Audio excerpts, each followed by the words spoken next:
Video को like करें, हमारे चैनल को सब्सक्राइब कर बेल आइकन ज़रूर प्रेस करें हमारी न्यू वीडियो सबसे पहले देखने के लिए। मित्रों, दिग्विजय देश की आवाज़ में आपका बहुत बहुत स्वागत है।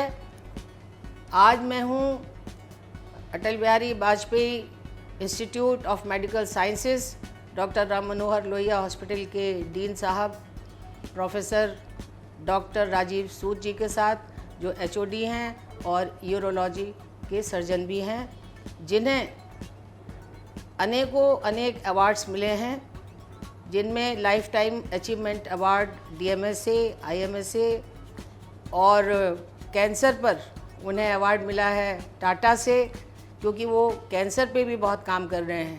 इसके अलावा सर्जन्स ऑफ इंडिया सोसाइटी से उन्हें अवार्ड मिला है, गोल्ड मेडलिस्ट हैं वो, कई जगह से उन्हें गोल्ड मेडल मिले हैं। तो एक लंबा यशस्वी इतिहास है उनका और उनके काम को मेडिकल फील्ड में बहुत सराहा जाता है। आज मैं उनसे, क्योंकि उनका एक विषय है मेंस हेल्थ, और मेंस हेल्थ का रोज़ के जीवन पे बड़ा प्रभाव पड़ता है। जो हमारा महिलाओं का जीवन है, पुरुषों का जीवन है, गृहस्थ जीवन है, उस पर इसका बड़ा प्रभाव पड़ता है और संकोच के कारण लोग इस पर खुलकर बात नहीं करते, जिसके कारण उन्हें निदान भी नहीं मिलता है। तो आज हम उस पर बात करने वाले हैं। डॉक्टर सूद, आपका बहुत बहुत स्वागत है हमारे चैनल पर।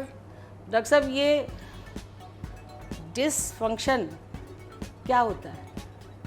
देखिए, आप मेंस हेल्थ के बारे में बात कर रहे हैं। जी हाँ। इसके अंदर डिसफंक्शन, ये तो कपल का डिसफंक्शन होता है जी। इसके अंदर मेल का भी डिसफंक्शन हो सकता है, सेक्सुअल, या फीमेल का भी हो सकता है। और कई बार कंपेटिबिलिटी इश्यूज होते हैं, इनकंज्यूमेट मैरिजेस होती हैं कि दोनों कैपेबल हैं बट उनका आपस में मिलन नहीं होता।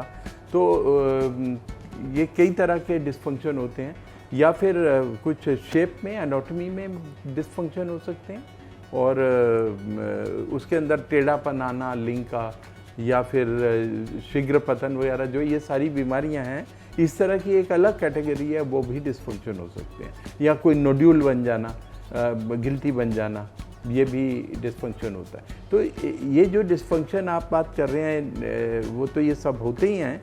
उसके बाद जो इरेक्टाइल डिसफंक्शन है, इरेक्शन का डिसफंक्शन, ये एक सबसे इम्पॉर्टेंट है और इसको हमारी हेल्थ का या मैन की हेल्थ का एक बैरोमीटर माना जाता है कि अगर ये डिसफंक्शन है तो कोई ना कोई बीमारी आने वाली है फ्यूचर में। हाँ जी। बट ये सच होता है डॉक्टर साहब? हाँ जी, क्योंकि अब ये मान लिया गया है और ये प्रूव हो गया है कि अगर किसी को डिसफंक्शन शुरू होता है मेल को, तो वो आने वाले कार्डियक इवेंट, हार्ट अटैक का सिग्नल है। वो 2 साल पहले आपको सिग्नल मिल जाता है डिसफंक्शन के रूप में, और 10 साल पहले ब्रेन स्ट्रोक वगैरह जो हैं इनका मिल जाता है। और हमारे पास तो कई मरीज आते हैं जिसके अंदर आपको वो आते हैं कि उनको डिसफंक्शन है। पहले तो वो बात नहीं करते थे, हेजिटेट करते थे जी। अब क्योंकि सोशल मीडिया है, हमारा आईईसी प्रोग्राम्स हैं जो गवर्नमेंट भी चला रही है, एनजीओज भी चला रही हैं और हॉस्पिटल भी चला रहा है। गवर्नमेंट चला रही है, सारे प्रोग्राम चल रहे हैं, जैसे इन्फॉर्मेशन, एजुकेशन। पहले इन्फॉर्मेशन होनी चाहिए, जी जी। उसके लिए एजुकेट करना है, और उसके बाद कम्युनिकेट करना है। तो कम्युनिकेशन के माध्यम जो अभी सोशल मीडिया आ गया है, ये एक बहुत बड़ा माध्यम आ गया है। उससे पहले रेडियो, टीवी, पैम्फलेट, न्यूज़पेपर, ये सारे माध्यम थे। और इसलिए क्योंकि अवेयरनेस हो रही है तो मेल भी आ रहे हैं, और जिन फीमेल्स में डिसफंक्शन है वो भी आ रही हैं। तो हमारे क्लिनिक में जो आज से आप देखिए कि 20 साल पहले कोई नहीं आता था इन बीमारियों से, और या फिर ये बीमारियां बाई चांस पता चलती थी जब एडवांस हो जाता था। तो अब ये सारे लोगों के लिए ना केवल मेल आ रहे हैं, बल्कि कई बार उनके पार्टनर्स जो हैं, वाइफ या पार्टनर जो भी हैं, वो उनको लेके आते हैं यहाँ पे क्लिनिक के अंदर। हमारा रेगुलर मेंस हेल्थ क्लिनिक चलता है, 2001 में हमने शुरू किया था यहाँ पे। आज राम मनोहर लोहिया हॉस्पिटल में 20 साल हो गए। एंड्रोलॉजी बोलते हैं मेल की सारी बीमारियाँ, और ये गायनिकोलॉजी का उल्टा होता है। एंड्रोलॉजी मेल पार्ट होता है, और एंड्रोलॉजी या मेंस हेल्थ, जिसके अंदर और भी बीमारियाँ, कैंसर, इरेक्टाइल डिसफंक्शन, या मेटाबॉलिक सिंड्रोम, जिसके अंदर डायबिटीज़, मोटापा, और आपका हाइपरटेंशन, लिपिड के डिस्फंक्शन या इंसुलिन रेजिस्टेंस, ये सारे आ जाते हैं। तो इन सब के लिए हमारा क्लिनिक है, यहाँ बहुत सारे रिसर्च हो रही है, यहाँ पे स्टूडेंट्स काम कर रहे हैं हमारे संस्थान में, और मेंस हेल्थ एक बहुत बड़ा इशू बन चुका है, और इससे सारी सब स्पेशलिटीज़ जुड़ती जा रही हैं, चाहे वो कार्डियोलॉजी हो, पल्मोनोलॉजी हो, ईएनटी हो। हेड एंड नेक में कैंसर मेल को ज़्यादा होता है, आपके लंग का कैंसर मेल को ज़्यादा होता है, किडनी का कैंसर मेल को ज़्यादा होता है, आपका ब्लैडर का कैंसर मेल को ज़्यादा होता है, तो मेल में कैंसर ज़्यादा होता है। ऐसा क्यों डॉक्टर साहब? देखिए, ये एक आनुवंशिक है। आनुवंशिक ये नहीं कि ये कोई आनुवंशिक बीमारी है, पर हमारे शरीर में क्रोमोसोम होते हैं, एक्स और वाई, और वाई क्रोमोसोम की 2 आर्म होती हैं, सेक्स क्रोमोसोम्स बोलते हैं, और एक्स क्रोमोसोम को लग्जरी बोला जाता है, क्योंकि उसकी जो दोनों लिम्स होते हैं वो बराबर होते हैं। और जो ये वाई है, वाई के अंदर एक पूरा होता है, पेयर्स होते हैं, और एक छोटा होता जा रहा है। 300 मिलियन ईयर में वो इतना छोटा हो गया है कि उसके अंदर 3000 की जगह 50 जीन्स रह गए हैं, और वो 50 जीन भी अब तो ऐसे हैं जो कि ज़्यादातर डिजीज़ ट्रांसमिट करते हैं सेक्स के अलावा। जैसे आप वो सेक्स डिटरमिन करते हैं कि ये मेल बनेगा या फीमेल, जो भी प्राणी है, तो उसके अंदर वो सिर्फ सेक्स ही डिटरमिन नहीं करते, उसमें बीमारियां भी ट्रांसमिट करती हैं। तो इसलिए सारी बीमारियां, ये सारी जो कंट्रोल हो रही हैं, वो या तो इनकी वजह से हो रही हैं, या शरीर में जो फिर उसके बाद हार्मोन्स बनते हैं। मेल हार्मोन है, फीमेल हार्मोन है। फीमेल हार्मोन्स इन्फेक्शंस को बचाते हैं, जैसे बचाते हैं जैसे आपके ईस्ट्रोजन, प्रोजेस्टेरोन हैं, और जब तक मेनोपॉज नहीं होता, जब तक फीमेल में वो हार्मोन्स ज़्यादा होते हैं, और उनको हेपेटाइटिस, HIV, एड्स की बीमारी और कोरोना जो अभी आया है, कोविड, ये सब कम होते हैं। इवन कोविड का इन्फेक्शन भी फीमेल को 1/4 होता है और मेल को 3/4 होता है। तो मेल जो है वो, ये कहावत है कि male suffer more and die early. 5 साल पहले फीमेल से उसकी लाइफ ख़त्म हो जाती है। तो ये डिफरेंस भी है लाइफ स्पैन के अंदर। तो ये सब फैक्ट्स हैं, और ये कोई बीमारी नहीं बोल सकते, पर ये है तो है। डॉक्टर साहब, ये एज इसकी सर्टेन है, या ये यंग एज में भी महसूस किया जा सकता है? देखिए, इसके 2 कंपोनेंट होते हैं। एक तो होता है ऑर्गेनिक, जो कि आपकी बॉडी में कुछ डिफेक्ट है, डायबिटीज़ हो गई यंग में, या फिर डिसलिपिडेमी हो गया, या मोटापा हो गया, या इंसुलिन रेजिस्टेंस, मैंने आपको बताया, इस तरह की बीमारियां उनमें हो सकता है। थायराइड का बीमारी है, उसमें हो सकता है। विटामिन डी की डेफिशिएंसी है, उसमें हो सकता है। अच्छा, विटामिन डी से भी? हाँ, इन चीज़ों को देख लिया गया है कि ये यंग एज में भी हो सकता है। पर हाँ, जैसे जैसे एजिंग होती है, हमारी जो आर्टरीज हैं, जो हमारी धमनियाँ हैं, उनके अंदर कोलेस्ट्रॉल जमा होना शुरू हो जाता है, वो नैरो होना शुरू हो जाती हैं। तो मैं आपको एग्जांपल बताता हूँ कि हमारे जो पीनिस है, लिंग है, उसकी जो धमनियाँ हैं, जो उसकी आर्टरीज हैं, उससे थोड़ी ज़्यादा बड़ी हमारी हार्ट की आर्टरीज होती हैं, कोरोनरी, और उससे थोड़ी बड़ी ब्रेन की होती हैं। तो इसलिए जब ये बंद होना शुरू होती हैं, सबसे पहले लिंग की होती हैं। इसलिए मैंने बताया कि लिंग की होगी, इसका मतलब अब हम जा रहे हैं नेक्स्ट स्टेप, हार्ट अटैक की तरफ। और अगर हार्ट की हो जाती हैं और लिंग की होती हैं, तो फिर हम जा रहे हैं ब्रेन की तरफ। तो ये सब कुछ इंटर रिलेटेड एज से भी हो जाता है। तो इसलिए हमको ये समझना बहुत ज़रूरी है कि हमको कैसे अपने आप को, अपने शरीर को स्वस्थ रखना है। और ये जो गैप है 5 साल का एज में, जैसे एवरेज एज मान लो मेल की 62 है, तो फीमेल की 67 होगी सारी कंट्रीज़ में। जब इसमें आपका रशिया में तो 12 साल का डिफरेंस है। शादी 12 साल बड़ी औरत से कर लेते हैं? ये मतलब हुआ? नहीं, मैं ये कह रहा हूँ कि 12 साल आप जो कह रहे हैं ये भी होता था, क्योंकि ये कई जगहों पे शादी जो है अपने से बड़ी लेडी से, कई प्रथाएं चली हैं कई जगह, जहाँ पे बड़ी लेडी से भी शादी कर लेते हैं। और उसका मेन रीज़न यही होगा, आपने देखा होगा, अगर आप अपने आसपास नज़र घुमाएं तो जो विडो ज़्यादा हैं आपको काफ़ी दिखाई देंगी, और मेल ओल्ड एज में कम दिखाई देंगे, और विडोज़ ज़्यादा हैं, और जिनकी वाइफ की डेथ हुई है वो कम है। तो ये बहुत समझने वाली बात है। और सबसे पहले शादी बड़ी उम्र से की जाए या अपने शरीर की देखभाल की जाए, ये एक क्वेश्चन है। मेरा ख्याल तो शरीर की देखभाल करना, शादी के लिए तो उम्र का देखना वो तो दिल मिलने की और संबंधों की बात है, पर जो हमको देखना चाहिए, हमको ये समझना चाहिए कि मेल ज़्यादा वनरेबल है, उसके लिए अलग ब्रांच साइंस की ज़रूरत है, मेडिकल अटेंशन की ज़रूरत है। मेल सोचता है कि मैं ज़्यादा सशक्त हूँ, आपने देखा और मेरे को ज़रूरत ही नहीं है, इंश्योरेंस की ज़रूरत नहीं है, वो नहीं करवाता, और उसके बाद आप और फीमेल की करा देता है। तो और उसके बाद जो रोड ट्रैफिक एक्सीडेंट है आपने देखा होगा, उसमें मेल ज़्यादा मरते हैं। हाँ जी। सुसाइड्स जो है वो 3 टाइम्स डेथ जो होती है मेल की फीमेल के कंपैरिजन में। साइकोलॉजिकली ज़्यादा कमज़ोर होते हैं, साइकोलॉजिकली मेंटल हेल्थ ज़्यादा कमज़ोर है, और जो ये आपकी बीमारियां हैं कुछ वो मेल को ज़्यादा होती हैं, उनका आत्मविश्वास कम करती हैं। साइकोलॉजी लोनर ज़्यादा मेल होते हैं, फीमेल ज़्यादा सोशल है, और आपको स्ट्रीट चिल्ड्रन मिलेंगे उसमें मेल ज़्यादा मिलेंगे, आपको अकेले रहने वाले लोग मिलेंगे, बुढ़ापे में मिलेंगे वो मेल ज़्यादा मिलेंगे, इवन यंग के अंदर जो साइकोलॉजिकल ब्रेकडाउन्स हैं वो मेल में ज़्यादा होता है। डॉक्टर साहब, कुछ ऐसा हो सकता है कि जैसे कोई बच्चा नया पैदा हुआ, फ्रेश नया न्यू बॉर्न बेबी है, क्या वहाँ से उसकी ये वाली हेल्थ भी कुछ देखभाल हो सकती है? देखिए, सबसे पहले तो मैंने आपको बताया या कि किसी एज पे आके इसका मतलब इलाज पॉसिबल है, मैं ये पूछना चाह रही हूँ। देखिए, इसके इलाज तो बीमारी का होता है, ये हमारे शरीर की संरचना है। अभी आप देखिए कि आप एनिमल्स को देखिए तो कंगारू का बच्चा पैदा होता है तो वो तो उसको रखना पड़ता है थैली में, उसको मैच्योर करना पड़ता है। हाँ। तो आपका जो नया न्यूबॉर्न मेल बेबी है वो 3 हफ्ते पीछे होता है, मैंने आपको बताया, हर तरह से। लड़की फीमेल से, हाँ, फीमेल से। जो फीमेल बच्चा है वो ज़्यादा स्ट्रॉन्ग निकलेगा, उसको डायरिया कम होगा, उसकी ब्रेन हेमरेज कम होगी, उसको निमोनिया कम होंगे। अच्छा, ऐसा स्ट्रक्चर ही, संरचना ही उसकी स्ट्रक्चर ऐसी है, तो इसको बीमारी और इलाज को नहीं बोलेंगे, केयर की बोलेंगे। उसको केयर की ज़रूरत है, समझ की ज़रूरत है, अवेयरनेस की और प्रिकॉशंस लेने की ज़रूरत है। और बच्चा जो है प्रीमेच्योर भी पैदा होता है कई बार, मेल ज़्यादातर, तो उसमें आपको थोड़ा शुरू में रखना है, इन्फेक्शन से बचा के रखना है जब तक उसकी इम्यूनिटी नहीं डेवलप होती बॉडी की।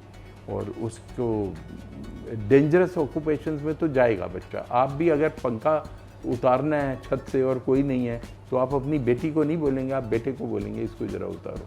तो एक टेंडेंसी है कि रिस्क टेकिंग, जो मेंटल मेकअप बना हुआ है हमारा, हार्मोन्स और शरीर की बनावट और ब्रेन की बनावट वो अलग होती है मेल और फीमेल की, और वो इसी तरीके से बना है कि वो रिस्क भी ज़्यादा लेगा, रिस्क टेकिंग ऑक्यूपेशंस भी ज़्यादा लेगा, आर्मी में भी ज़्यादा जाएगा, लड़ाई भी ज़्यादा करेगा, अग्रेशन भी ज़्यादा करेगा और नशा भी ज़्यादा करेगा। तो एक पूरा का पूरा मेंटल जो फ्रेमवर्क है वो अलग है, और उसमें केयर की ज़रूरत है, अवेयरनेस की ज़रूरत है। इसको ये नहीं बोल सकते ये बीमारी है, ये तो नेचुरल है, और ये उसका प्रिकॉशंस और जो हम लोग बात कर रहे हैं कि डिसफंक्शन जो है, अगर जब पता लग गया कि डिसफंक्शन हो रहा है तो इसका मतलब कि वो बच्चे पैदा नहीं कर सकता? नहीं, ये भी बात गलत है। डिसफंक्शन जो होता है, सेक्सुअल डिसफंक्शन 2 वजह से होता है, एक तो ऑर्गेनिक मैंने बोला, और एक होता है साइकोलॉजिकल। अगर साइकोलॉजी रिएक्शन नहीं होगा, उसके एक बार फेल हो गया सेक्स करने में तो उसको दिमाग में बैठ जाता है मैं तो कैपेबल नहीं हूँ, और अगली बार वो फेल होता है, तो उसको साइकोलॉजिकल सपोर्ट की ज़रूरत पड़ जाती है। तो ये ऑर्गेनिक से साइकोलॉजिकल होता है और साइकोलॉजिकल से ऑर्गेनिक होता है। डिसफंक्शन और इनफर्टिलिटी अलग अलग है। इनफर्टिलिटी होती है कि कैपेबिलिटी ऑफ प्रोड्यूसिंग चली जाती है, पर उसके लिए तो आपको स्पर्म चाहिए ना, आपको स्पर्म बनेंगे, शुक्राणु चाहिए, वो बनेंगे, शुक्राणु बनेंगे। उसको तो कई बार पैरालाइज्ड जो लोग होते हैं उनमें भी कुछ मशीनें होती हैं जिनमें आप वाइब्रेशन करके, आप इजैकुलेशन करके, स्पर्म को रिट्रीव करके और आप आर्टिफिशियल इंसेमिनेशन कर सकते हैं। और आजकल तो इक्सी वगैरह आ गया, जो टेस्ट ट्यूब बेबी है वो भी कर सकते हैं। तो इसलिए ये बोलना कि उसके बच्चे नहीं होंगे, ये ठीक नहीं है। आजकल तो कैंसर की ट्रीटमेंट से पहले शुक्राणुओं को बैंक में जमा कर दिया जाता है और उनको रखा जाता है, जब ज़रूरत हो वो यूज़ हो जाते हैं। डॉक्टर साहब कितने साल तक ये सीमेन बनता है फीमेल में और मेल में, कोई एज है इसकी? देखिए फीमेल में तो एग बनता है, और एग बनता है हर साइकिल के अंदर। एक बार एक साइड के अंडाशय से आता है, ओवरी से, और अगले महीने दूसरी साइड से आता है। और इस तरह ये साइकिल कोई 13, 14, 15 साल से चल के और 45 से 50, 52 साल तक चलती है। अच्छा, इसका भी टाइम है? इसका भी टाइम है। उसके बाद वो एग जो होते हैं ना, एग के सेल्स, वो हमारी ओवरीज में एग्जॉस्ट हो जाते हैं। अच्छा, एग्जॉस्ट हो जाता है? हाँ, एग्जॉस्ट हो जाते मतलब हैं। 60 और 65 ईयर की औरत को नहीं बनेंगे? उसमें नहीं बचते, वो सब खत्म हो जाते हैं। वो एक बनते हैं, एक साइकिल होती है, 2 महीने लगते हैं उस साइकिल को दोबारा शुरू होने में उस ओवरी में। तो अल्टरनेट होता है यूजुअली। मतलब डॉक्टर साहब ये कितनी उम्र तक जो है वो शुक्राणु बनते रहते हैं?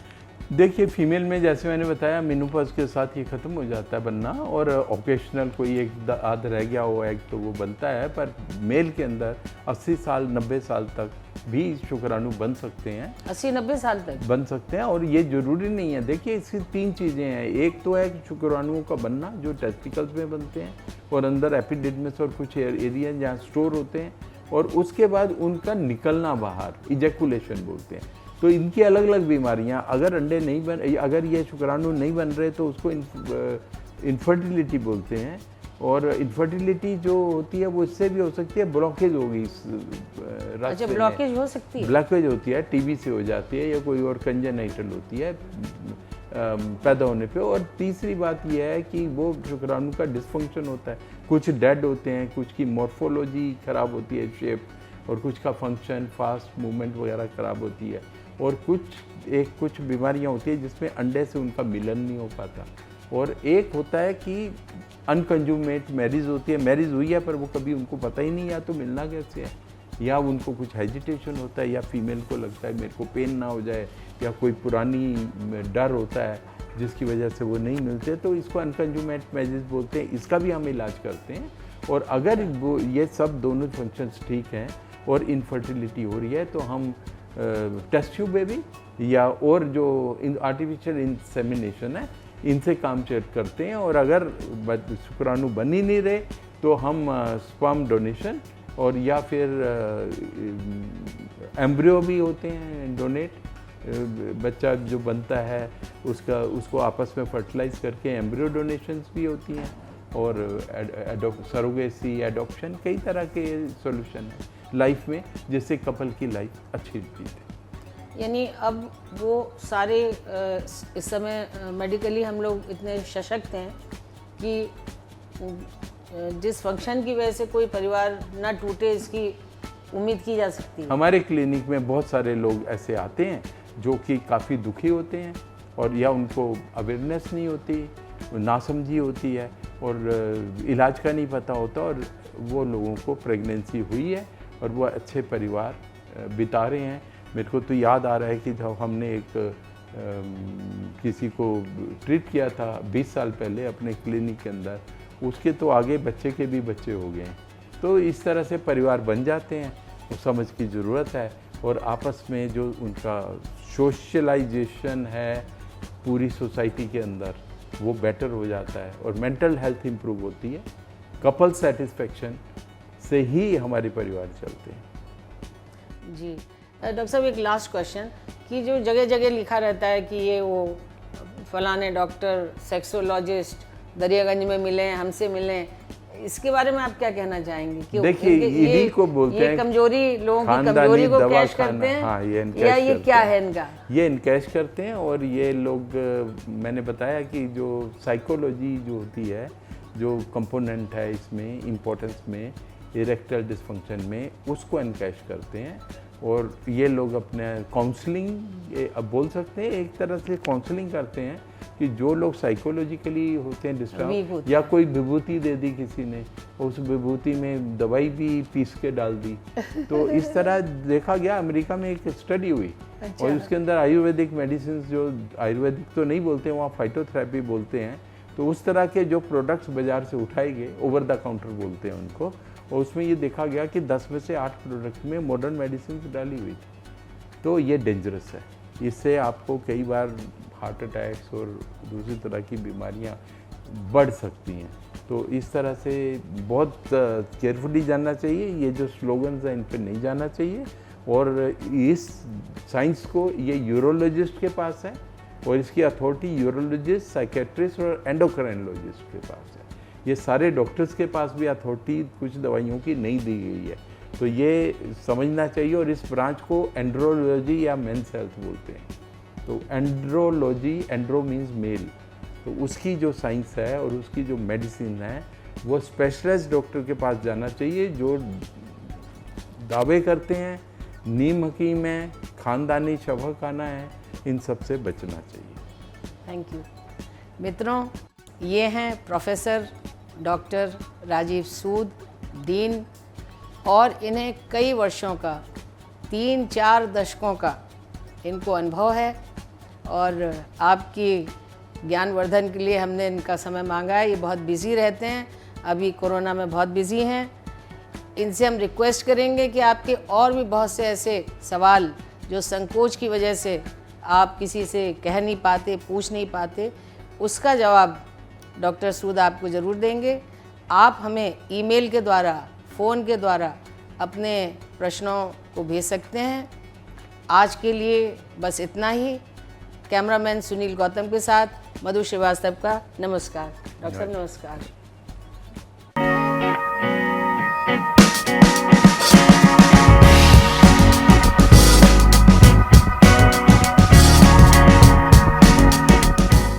इस वीडियो को लाइक करें, हमारे चैनल को सब्सक्राइब कर बेल आइकन ज़रूर प्रेस करें हमारी न्यू वीडियो सबसे पहले देखने के लिए।